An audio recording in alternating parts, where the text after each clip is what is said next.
Generic নিউজে আপনাকে স্বাগত।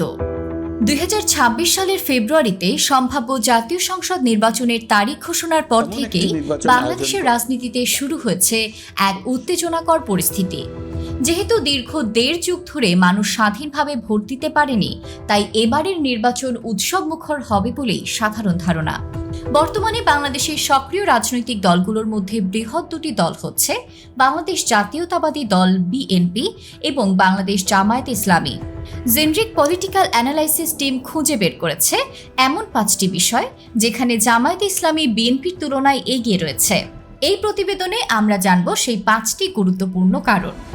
নাম্বার ৫, সংগঠন ও শৃঙ্খলা।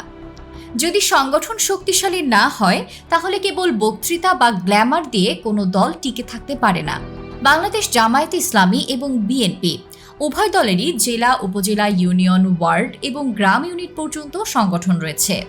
কাগজে কলমে উভয়ের সাংগঠনিক কাঠামো কাছাকাছি হলেও বাস্তবে বড় পার্থক্য দেখা যায় শৃঙ্খলা এবং নেতৃত্বের অভ্যন্তরীণ কাঠামোতে।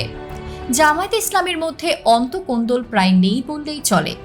বিপরীতে বিএনপির প্রায় প্রতিটি ইউনিটই অন্তঃকোন্দলে জর্জরিত এবং অনেক সময় তার রক্তারক্তি পর্যন্ত গড়িয়েছে। সরকার পতনের পর থেকে এ পর্যন্ত অন্তদলীয় সহিংসতায় বিএনপির অর্ধশতাধিক কর্মী নিহত হয়েছেন। সাংগঠনিক কাঠামোর দিক থেকে বিএনপি ২০১৬ সালের পর থেকে কেন্দ্রীয় কাউন্সিল করতে পারেনি, অথচ জামায়াতে ইসলামী প্রতি ৩ বছর অন্তর কেন্দ্রীয় কাউন্সিল সম্পূর্ণ করে আসছে। এমনকি দমনপীড়নের মধ্যেও তারা অনলাইনে জুমের মাধ্যমে কাউন্সিল করেছে। জামায়াতের প্রতিটি জেলা ও মহানগর শাখা নিয়মিত হালনাগাদ থাকে। বিপরীতে বিএনপির অধিকাংশ জেলা কমিটি আপডেটেড নয়। এই সাংগঠনিক ব্যাকডেটেড স্ট্রাকচার আগামী নির্বাচনে বিএনপিকে বড় বাধার মুখে ফেলতে পারে। পাশাপাশি প্রার্থী নির্বাচনের ক্ষেত্রে সংগঠনের প্রতি আনুগত্য একটি গুরুত্বপূর্ণ বিষয় এবং এই দিক থেকে জামায়াত অনেক এগিয়ে। আরেকটি বড় পার্থক্য হল পরিবারতন্ত্র। জামায়াত ইসলামীতে পরিবারতন্ত্র নেই বললেই চলে, কিন্তু বিএনপিতে এটি গভীরভাবে বিদ্যমান। উদাহরণ হিসেবে বলা যায়, সাদেক হোসেন খোকার ছেলে ইশরাক এবং আব্দুল আওয়াল মিন্টুর ছেলে তাবিথ আওয়াল এখন রাজনীতির মাঠে সক্রিয়। শুধু শীর্ষ পর্যায়ে নয়, জেলা পর্যায়েও পরিবারতন্ত্র বিস্তার লাভ করেছে। যার বাবা এমপি ছিলেন, এখন তার ছেলেই ক্যান্ডিডেট হচ্ছেন। এই সংস্কৃতির বাইরে জামায়াত একটি ব্যতিক্রমী দৃষ্টান্ত স্থাপন করেছে, যেখানে একজন সাধারণ রিকশাওয়ালার সন্তানও ভাবতে পারে, আমি যদি যোগ্য হই তাহলে আমিও দলের শীর্ষস্থানে যেতে পারি। ফলে মাঠ পর্যায়ের কর্মীদের মধ্যে উৎসাহ, আত্মনিবেদন ও দীর্ঘমেয়াদী পরিকল্পনার মানসিকতা তৈরি হয়। এই সুযোগ বিএনপিতে পরিবারতন্ত্রের কারণে খুব একটা দেখা যায় না। নাম্বার ৪, বয়ান তৈরি। রাজনীতির মাঠে বয়ান বা ন্যারেটিভ অত্যন্ত গুরুত্বপূর্ণ। মানুষ যদি বুঝতে পারে কে কি বলছে, তখন সে তার ভোটটি সচেতনভাবে দিতে পারে।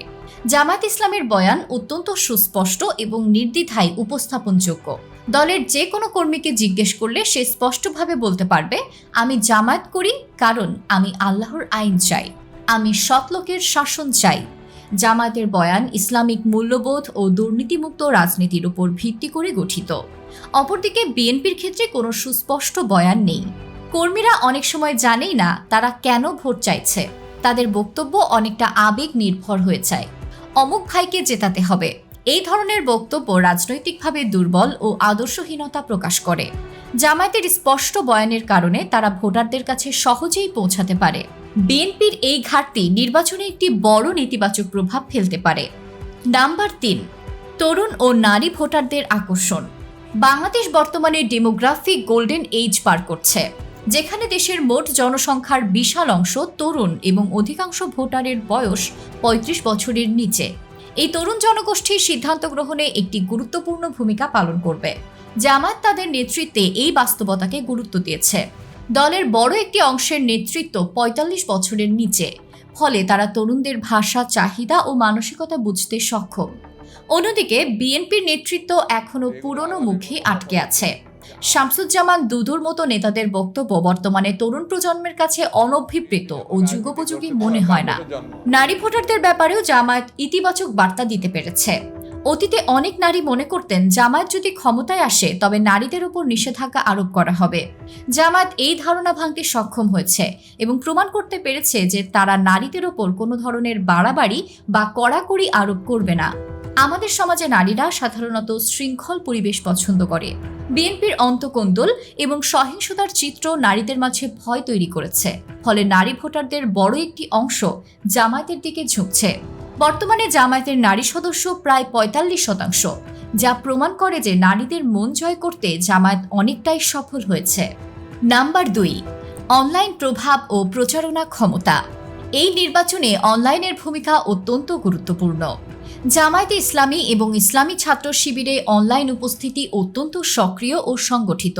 যদিও এটি কোনো সাজানো ক্যাম্পেইন নয়, তথাপি জামায়াতপন্থী শিক্ষিত ও তরুণ জনগোষ্ঠী স্বতঃস্ফূর্তভাবে অনলাইনে দলটির পক্ষ নিয়েছে। জামায়াতের অনেক অনলাইন অ্যাক্টিভিস্ট গড়ে উঠেছে, যাদের ভিডিও, স্ট্যাটাস ও বিশ্লেষণ নিয়মিতভাবে সাধারণ জনগণ অনুসরণ করছে। বিশ্বজুড়েই নির্বাচনে অনলাইনের প্রভাব অনেক বৃদ্ধি পেয়েছে। উদাহরণস্বরূপ, যুক্তরাষ্ট্র টিকটক নিষিদ্ধ করতে যাচ্ছে, কারণ তরুণ প্রজন্মের মাধ্যমে এটি সরকারের নীতিতে প্রভাব ফেলে। ভারতে ইউটিউবার ধ্রুবর মতো প্রভাবশালী ব্যক্তিত্বরা মোদির মতো নেতার জনপ্রিয়তা পর্যন্ত নাড়িয়ে দিতে সক্ষম হয়েছে। এই আন্তর্জাতিক প্রেক্ষাপটে বাংলাদেশেও অনলাইন শক্তির দিক থেকে জামায়াত একটি বিশাল সুবিধাজনক অবস্থানে রয়েছে। নাম্বার ১, নতুনের প্রতি আকর্ষণ। মানুষের স্বাভাবিক প্রবণতা হলো পুরনো কিছুর পরিবর্তে নতুন কিছু দেখে নেওয়া। যেমন পুরনো ফোন ব্যবহার করেও আমরা ভাবি নতুন মডেলটা দেখি কেমন। রাজনীতির ক্ষেত্রেও এই প্রবণতা কার্যকর।